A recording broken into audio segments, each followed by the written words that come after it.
Hello students, welcome back to our channel. Students, आज हम forest and wildlife chapter को आगे continue करते हैं। हमने लास्ट यहाँ तक कर चुके थे, यहाँ से स्टार्ट करते हैं। हमने पढ़ लिया था कि स्पीशीज कितने कितने तरीके की होती हैं, नॉर्मल, एंडेंजर्ड, एक्सटिंक्ट, ये सब पढ़ लिया था। अब आगे पढ़ते हैं। What are the negative factors that cause such fearful depletion of flora and fauna. ऐसे कौन कौन से फैक्टर्स हैं जिसकी वजह से हमारा फ्लोरा यानी कि प्लांट्स, फौना यानी कि एनिमल्स, ये सब धीरे धीरे करके खत्म होते जा रहे हैं। If you look around you will be able to find out how we have transformed our nature into a resource obtaining directly and indirectly from the forest and wildlife. Wood, barks, leaves, rubber, medicine, dyes, food, fuel, fodder, manure, etc. हम देख सकते हैं अपने आसपास कि कैसे हमने धीरे धीरे करके अपनी नेचर से चीज़ें एक्सट्रैक्ट करते जा रहे हैं एंड फिर उन चीज़ों से हम कुछ ना कुछ बनाते जा रहे हैं अपनी लाइफ चलाने के लिए, चाहे वो चीज़ें हमारे लिए नेसेसिटी हो, चाहे वो चीज़ें हमारे लिए लग्जरी हो। बट हम चीज़ें बनाते जा रहे हैं कहाँ से? हमारे फौना से, हमारे जो फ्लोरा है उनसे। So it is we ourselves who have depleted our forest and wildlife. तो हम ही ने हमारा जो फॉरेस्ट है, वाइल्ड लाइफ है, पेड़ काट काट के हमने मेडिसिन बनानी शुरू कर दी, हमने उनकी लकड़ियाँ यूज़ करनी शुरू कर दी, हम डाइज बनाते हैं, हम बहुत फ्यूल बनाते हैं, फॉडर बनाते हैं। ये सब कुछ हमने धीरे धीरे करके यानी कि फॉरेस्ट एंड वाइल्ड लाइफ को हम ही ने ख़त्म किया है।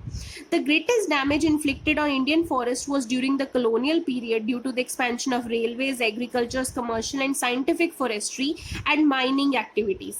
Even after independence, agriculture expansion continues to be one of the major causes of depletion of forest resources.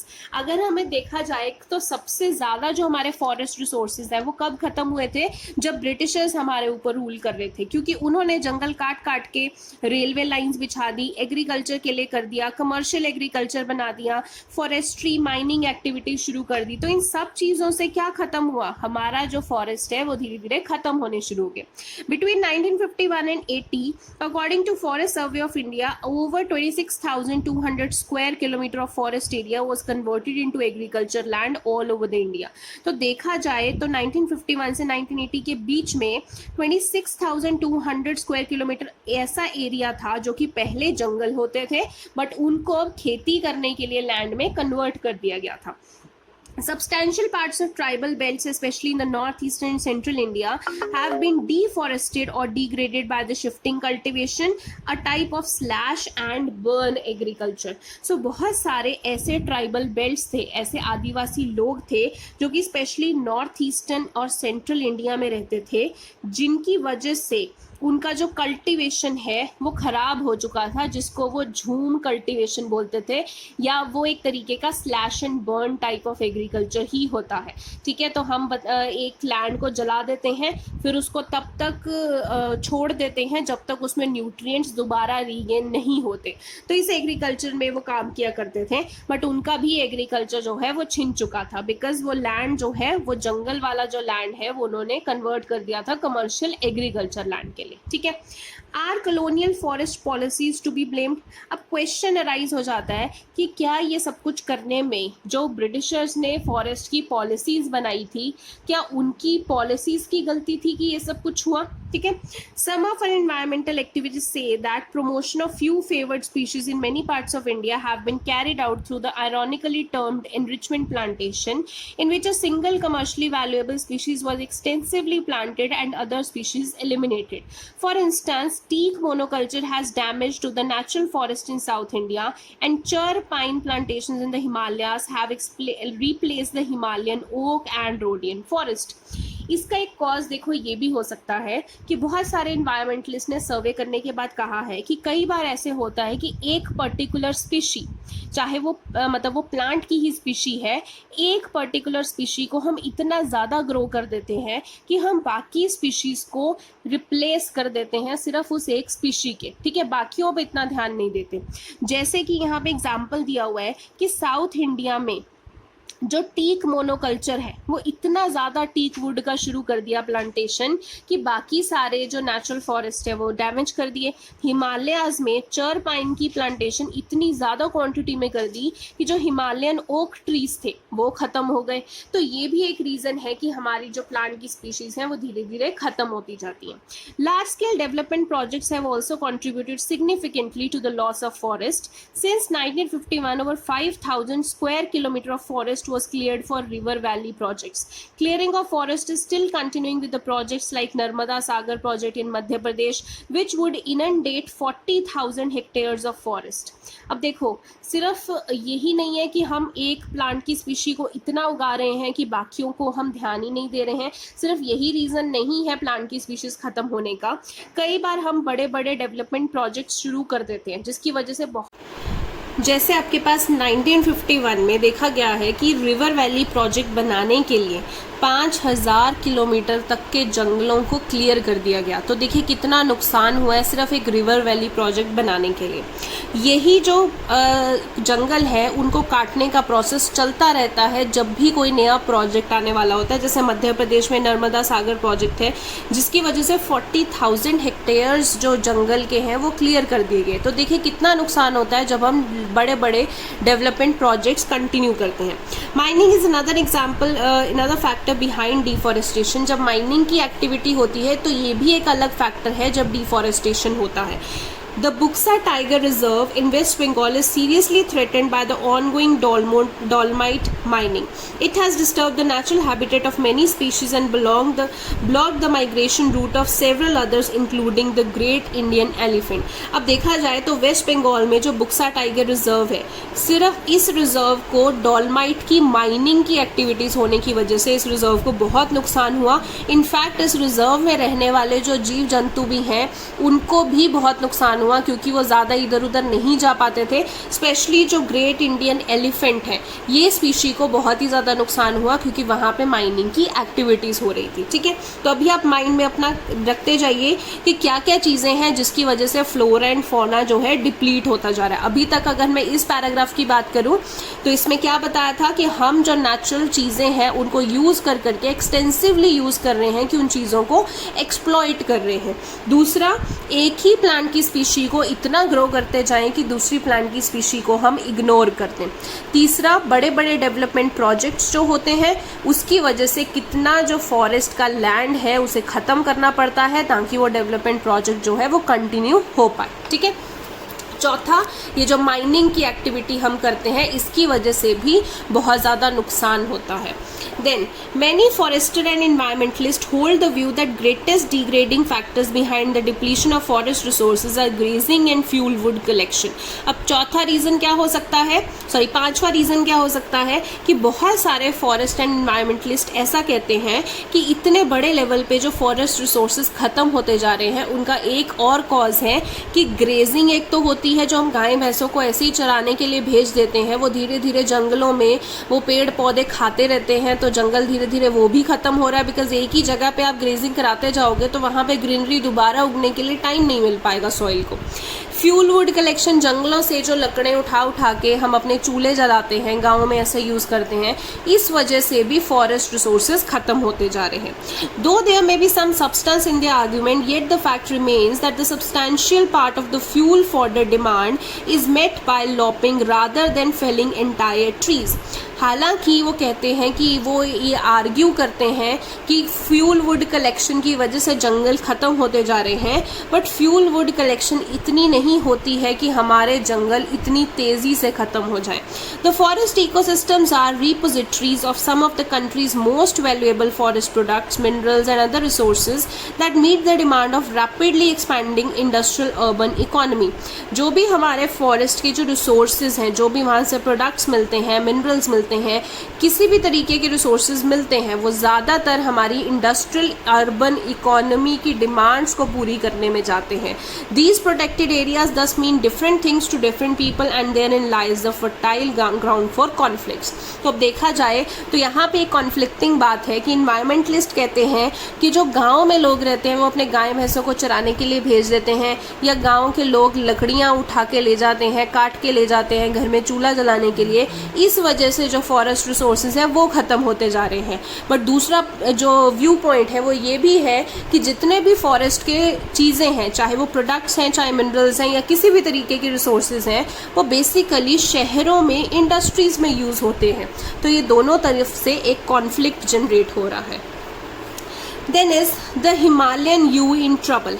अब the Himalayan yew is a medicinal plant found in various parts of Himachal Pradesh and Arunachal Pradesh. A chemical compound called Taxol is extracted from bark, needles, twigs and root of this tree, and it has been successfully used to treat some cancers.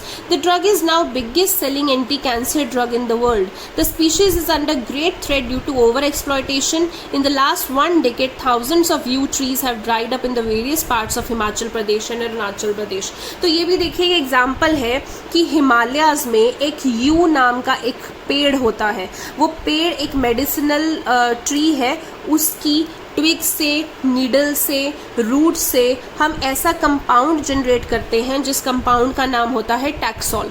Taxol compound cancer के treatment में जो medicines use होती हैं उसमें ये taxol compound डाला जाता है।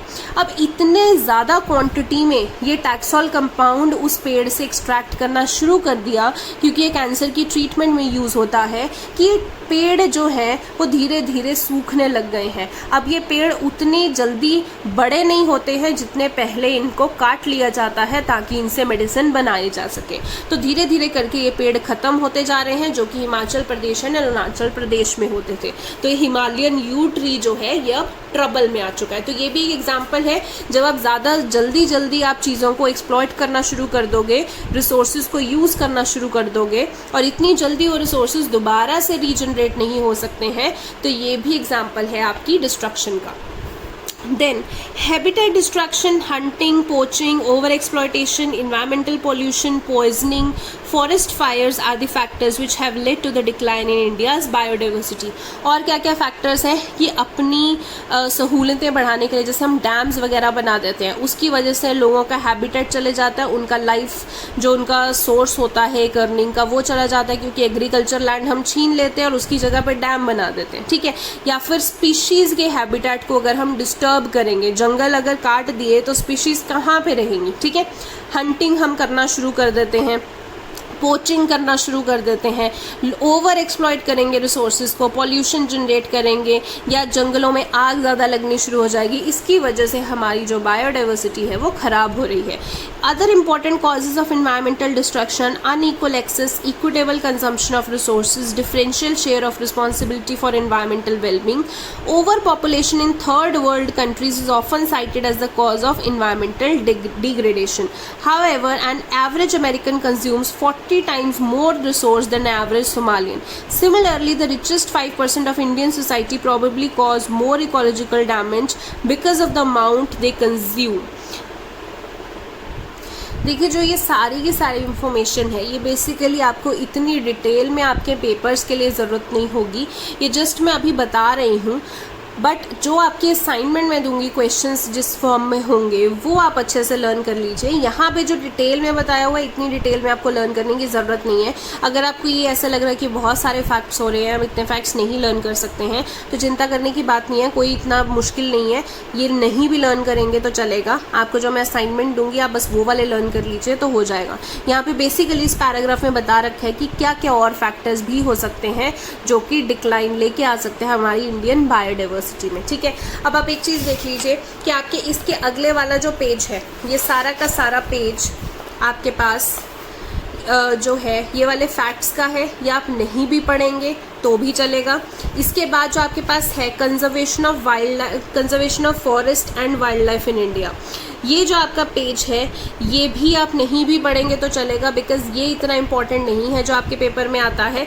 नेक्स्ट पेज पे आ जाते हैं, ये वाला भी मैं एक्सक्लूड कर रही हूँ यहाँ तक, ठीक है, मैं एक्सक्लूड कर रही हूँ बिकॉज इसमें जो इन्फॉर्मेशन है वो बहुत ही डिटेल में है। जो मैं आपके असाइनमेंट में क्वेश्चंस दूंगी आप उसमें ज़्यादा स्पेसिफिक छोटे में ही आप लर्न कर सकते हैं कि आपको क्या लिखना है कंजर्वेशन में, ठीक है। लास्ट टॉपिक जो इस चैप्टर का है वो मैं आपको एक्सप्लेन कर देती हूँ, that is types and distribution of forest and wildlife resources.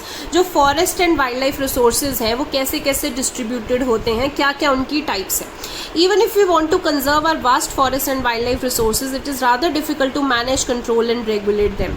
In India, much of its forest and wildlife resources are either owned or managed by the government through the forest department or other government departments.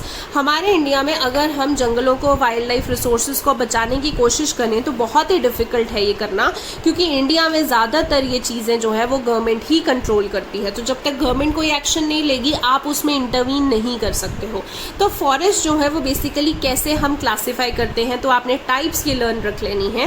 That is first type is reserved forest. More than half of the total forest land has been declared as reserved forest. Reserved forest are regarded as the most valuable as far as the conservation of forest wildlife resources are concerned. तो reserve forest वो forest हैं कि हमारे पास जितना भी total forest land है उसमें half से ज़्यादा लैंड को गवर्नमेंट ने कैटेगराइज कर रखा है। किसके नाम पे? रिजर्व्ड फॉरेस्ट पे। उस लैंड को आप छेड़ नहीं सकते, उन जंगलों को आप छेड़ नहीं सकते, क्योंकि वो जंगल conservation of forest and wildlife resources के अंडर आते हैं। वो बचा के रखे हुए हैं ताकि हमारे जंगल और हमारे जो वाइल्ड लाइफ है वो बची रहे।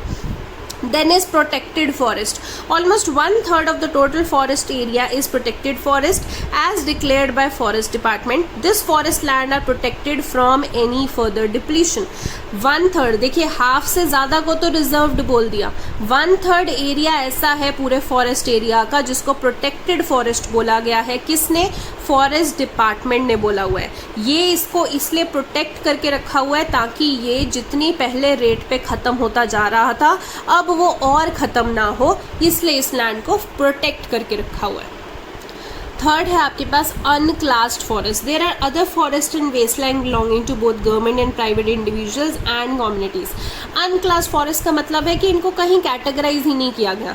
कुछ फॉरेस्ट लैंड है, कुछ ऐसे ही वेस्ट लैंड पड़ा हुआ है, कुछ तो उसमें से गवर्नमेंट के अंडर आता है, कुछ प्राइवेट इंडिविजुअल्स के अंडर आता है, कुछ कम्युनिटीज़ के अंडर आता है। तो ऐसे लैंड जिसको कोई नाम ही नहीं दिया गया, जिसका कोई प्रॉपर कैटेगरी ही नहीं है, उनको हम अनक्लास्ड फॉरेस्ट बोलते हैं। ठीक है, तो बेसिकली 3 तरीके की फॉरेस्ट की कैटेगरीज हैं। एक तो रिजर्व्ड कैटेगरी है, एक आपकी प्रोटेक्टेड कैटेगरी है और थर्ड आपकी अनक्लास्ड कैटेगरी है। ठीक है, reserved and protected forest are also refer to as permanent forest estate maintain for the purpose of producing timber and other forest produce and for protective reasons. अगर हम reserved and protected forest की बात करें तो इनको हम permanent forest consider करते हैं। इनसे हम बहुत सारी चीज़ें भी निकालते हैं, जैसे टिम्बर निकाल दिया या फिर और तरीके के प्रोडक्ट्स निकालते हैं, एंड इनको प्रोटेक्टिव रीजंस के लिए हमने रखा हुआ है। Madhya Pradesh has the largest area under permanent forest. सबसे ज़्यादा एरिया किसके पास है परमानेंट फॉरेस्ट का? मध्य प्रदेश, क्योंकि पूरे फॉरेस्ट एरिया का 75% एरिया मध्य प्रदेश के पास है, तो बहुत बड़ा एरिया है। जम्मू कश्मीर, आंध्र प्रदेश, उत्तराखंड, केरला, तमिलनाडु, वेस्ट बंगाल, महाराष्ट्र, इन सब के पास सबसे ज़्यादा रिजर्व्ड फॉरेस्ट एरिया है। और अगर हम बात करें बिहार, हरियाणा, पंजाब, हिमाचल प्रदेश, उड़ीसा, राजस्थान, तो इनके पास जो है एरिया वो प्रोटेक्टेड फॉरेस्ट वाला ज़्यादा एरिया आता है। All north eastern states and parts of Gujarat have very high percentage of the forest as unclassed forest. और अगर मैं अनक्लास्ड फॉरेस्ट की बात करूं तो ज़्यादातर नॉर्थ ईस्टर्न स्टेट्स और गुजरात में जो एरिया आता है दैट इज़ अनक्लास्ड फॉरेस्ट। ठीक है, अभी नेक्स्ट जो आपके पास टॉपिक है इसका, इस चैप्टर का जो लास्ट टॉपिक है, सब टॉपिक ही आता है इसमें, that is community and conservation. अब बहुत सारे आपके पास ऐसे मूवमेंट्स हुए हैं जहाँ पे हमने जंगलों को बचाने की कोशिश की है या जंगलों से बने हुए रिसोर्सेज को बचाने की कोशिश की है। तो आपके पास वो मूवमेंट्स इस चैप्टर में बता रखे, इस टॉपिक में बता रखे हैं। हमने सारे नहीं लर्न करने, कुछ मेन ही लर्न करने हैं। वो भी जब आपको मैं असाइनमेंट दूंगी आप उसमें से कर सकते हैं अच्छे से। तो मैं थोड़ा सा ओवरव्यू दे देती हूँ इसमें आपको क्या करना है। Conservation strategies are not new in a country. We often ignore that in India forests are also home to some of the traditional communities. In some areas of India, local communities are struggling to conserve these habitats along with the government officials, recognizing that only this will secure their own long-term livelihood. अब हम सोचते हैं हम जो शहरों में रहने वाले हैं उनके लिए शायद जंगल इतनी इंपॉर्टेंस ना दें, बट जो गाँव में रहने वाले होते हैं उनके लिए जंगलों की इंपॉर्टेंस बहुत बहुत ज़्यादा है, not only for their livelihood but वो जंगलों को as a part of their culture, as a part of their tradition उनको रखते हैं एंड वो जंगलों को एक तरीके से उनका भगवान की तरह ट्रीट करते हैं, उनकी पूजा करते हैं। तो हमारे इंडिया में बहुत सारी ऐसे गाँव के लोग हैं जो गवर्नमेंट के साथ मिलकर ऐसी ऑर्गेनाइजेशंस बनाते हैं ताकि वो इन जंगलों को प्रोटेक्ट कर सकें। इन सरिस्का टाइगर रिजर्व जो कि राजस्थान में है, villagers have fought against mining by citing wildlife protection act. मतलब अगर हम राजस्थान की बात करें तो आपको देखो मेन इंसिडेंट्स याद रखने हैं। राजस्थान की बात करें तो सरिस्का टाइगर रिजर्व में उनके पास माइनिंग एक्टिविटीज़ होनी शुरू हो गई थी। तो इसी माइनिंग एक्टिविटी से वहाँ के जो जंगली जानवर हैं उनको बहुत अफेक्ट पड़ रहा था। तो वहाँ के गांव वालों ने मिलके वाइल्ड प्रोटेक्शन एक्ट के अंदर इस माइनिंग एक्टिविटी के अगेंस्ट जो है वो लड़ाई की। In many areas, villagers themselves are protecting habitats and explicitly rejecting government involvement. बहुत सारे एरियाज ऐसे हैं जिसमें गांव के लोगों ने खुद ही रिस्पॉन्सिबिलिटी ले ली है कि हम ही जंगलों को बचाएंगे, अगर गवर्नमेंट उसमें ना भी इन्वॉल्व करे तो हम खुद ही बचा लेंगे। The inhabitants of 5 villages in Alwar district of Rajasthan have declared 1200 hectares of forest as Bhairodev Dark Sanctuary, declaring their own set of rules and regulations which do not allow hunting and are protecting the wildlife against any outside encroachment। तो अगर हम एक और example देखें, राजस्थान के Alwar district में 5 गांव के लोगों ने मिलके 1200 हेक्टेयर जंगलों को अपना ही एक लैंड बना दिया है। उन्होंने अपने ही रूल्स एंड रेगुलेशंस वहाँ के लिए बना दिए हैं ताकि वो जंगल बचे रह सकें। वहाँ पे उन्होंने हंटिंग मना कर दी है और किसी की भी तरीके से बाहर का कोई भी इंसान कुछ भी करना चाहे उन जंगलों के लिए वो उन्होंने मना कर दिया है।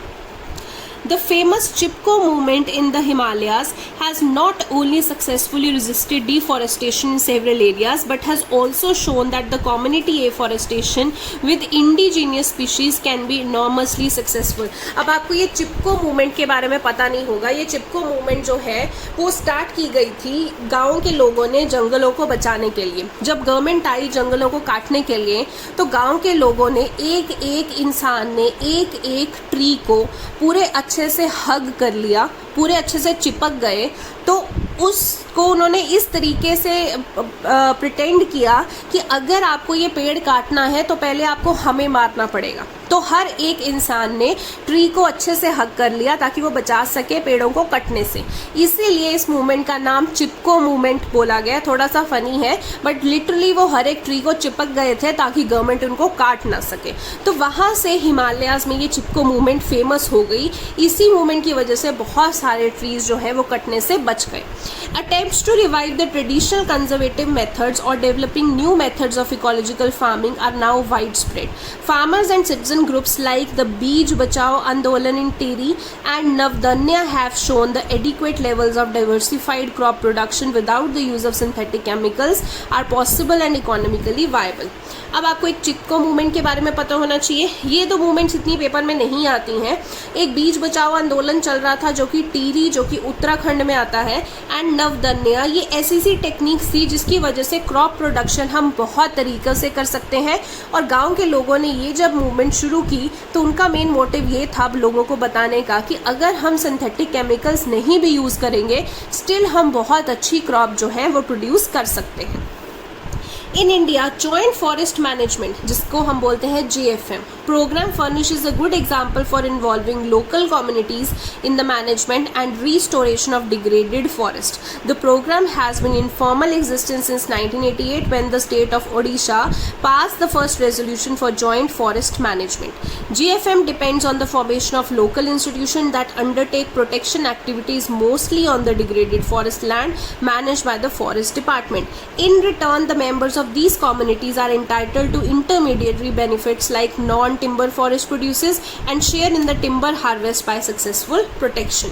तो हमारे इंडिया में एक ऑर्गेनाइजेशन है जिसका नाम है JFM जो कि है जॉइंट फॉरेस्ट मैनेजमेंट। ये लोकल कम्युनिटीज़ को इन्वॉल्व करके जो जंगल ख़त्म हो रहे हैं उनको रिस्टोर करने में मदद करती है, उनकी हेल्प करती है। ये जो प्रोग्राम है खासकर उड़ीसा स्टेट में 1988 में शुरू हुआ था। फिर JFM ने बहुत सारे लोकल विलेजेस को मिला के इन जंगलों को डिग्रेड होने से बचाया। और इसी वजह से जब जिन कम्युनिटीज़ ने हेल्प की जेएफएम की इन जंगलों को बचाने में, जिन विलेजर्स ने हेल्प की, तो उनको थोड़ा सा उन जंगलों की प्रोड्यूस का शेयर मिल जाता था, कई बार टिम्बर का शेयर मिल जाता था, कई बार और जंगलों से जो प्रोडक्ट्स निकलते थे उनका शेयर मिल जाता था।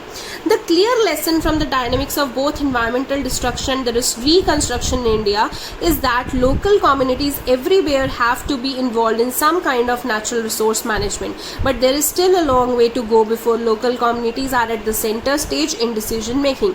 Accept only those economic and developmental activities that are people centric, environmental friendly and economically rewarding.